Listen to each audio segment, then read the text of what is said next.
Chris, to bring it to the couch, what do you make of this? How do we read into, will we ever get to the bottom of what was going on during the 2016 campaign? God, those are two different questions. Regarding the DOJ, I think the key thing to remember here is the president is the chief executive of the United States. That's right there in the Constitution, and the bottom line is the DOJ is an executive agency. So the president believes that either the policy direction, the prosecutorial discretion being exercised by the DOJ is headed in the wrong direction. He has a power and a duty as the chief executive to do something about that. And I think that's what he's saying that he has the right to do and is considering doing. It's kind of amazing that liberals in Congress have all of a sudden decided that the DOJ is some sort of magic and special agency that must be protected at all costs and they must be able to do their own thing because today it suits their politics.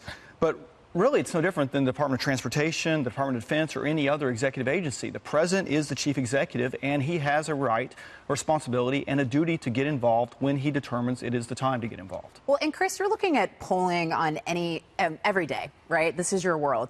So looking at polling, what toll or what impact has the Mueller investigation had on President Trump, and what impact does it have on Republicans looking ahead at the midterms? Again, two really different questions. I would say when you look at a list of issues that people care about, the last numbers I saw from a national survey, because it just doesn't turn up, from Gallup had it at 2%, mentioning that as their top concern.